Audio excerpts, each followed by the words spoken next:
CRPF के Bravo की बहादुरी भी इस केजी हिल्स के ब्लैक फॉरेस्ट ऑपरेशन में देखी गई है। हमारे साथ जो यहाँ पे जवान है उनसे पूछेंगे कैसे ब्रावो ने मदद की।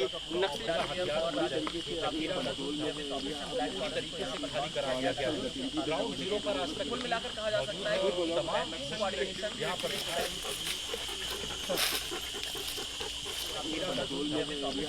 तरीके से खाली कराया गया है। ग्राउंड जीरो का रास्ता कुल मिलाकर कहा जा सकता है कि बचे हैं जो मांड का इलाका कहलाता है। और यहाँ पर जो हमारी गुट्टा की पहली तस्वीरें आज तक पर आप सीधे देख सकते हैं। उनकी रणनीति बनती थी, लेकिन आज उस जगह पर सीआरपीएफ का कब्जा है और कहा जा सकता है कि आने वाले दिनों में तमाम बारीकियों का ध्यान रखा जाता है, वो भी यहाँ पे देखा जा सकता है। तो तमाम या जो बगावत करे, जो पुलिस पर हमला करेगा, तो उसे ऑपरेशन में मार भी गिराया जा सकता है।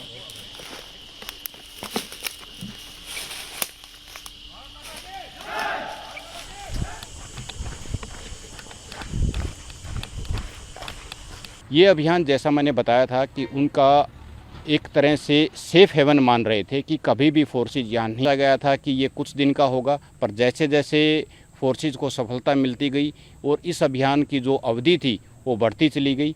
और इस अभियान के आप यदि रिज़ल्ट को देखेंगे तो रिज़ल्ट आपका फिगर्स में हो सकता है कि रिज़ल्ट कम दिखाई दे, क्योंकि इससे जो छोटे ऑपरेशन थे उसमें भी उनकी जो किलिंग्स थी वो बहुत ज़्यादा हुई है। परंतु इस अभियान में जो एक आप ओवरऑल इस अभियान का एक देखेंगे तो उसमें हमने उनका एक जो गढ़ था उस गढ़ को हमने एक सेफ हेवन ना बना करके ये एक संदेश दिया है कि जो भारतीय सशस्त्र सेनाएं हैं, भारतीय जो केरपू बल है, जो सिविल पुलिस है, वो कहीं पर भी आकर के उनको खदेड़ सकती है। और जो अभी तक उनका एक पीएलजीए ग्रुप था या दूसरे ग्रुप थे जो संगठित होकर काम करते थे, वो बहुत छोटे छोटे टुकड़े में अपनी जान बचाते फिर रहे हैं। अभी तक का ये एक सबसे बड़ा अचीवमेंट रहा फोर्सेज के लिए कि वो डिसइंटीग्रेट हो गए हैं सारे। और उनका जो यहाँ पर जितना भी सामान रखा हुआ था, चाहे वो रसद सामग्री थी, चाहे उनका खाद्य सामग्री थी,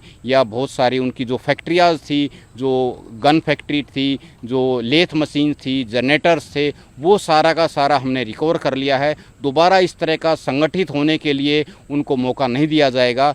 और ये एक तरह से माने तो उनका रीढ़ की हड्डी जो इस पहाड़ को मान करके अपना सारा का सारा वो कार्यान्वयन करते थे, सारी जो यहाँ से तकनीक बना करके दूसरे छोटे छोटे ग्रुप में बांटते थे, और वो जनमानस को नुकसान पहुँचाने के लिए, फोर्सेज को नुकसान पहुंचाने के लिए, आम स्कूल को तोड़ने के लिए, रास्ते को बर्बाद करने के लिए, उन सब में वो सफल होते थे। उस सफलता में वो लगभग अब नाकाम रहेंगे।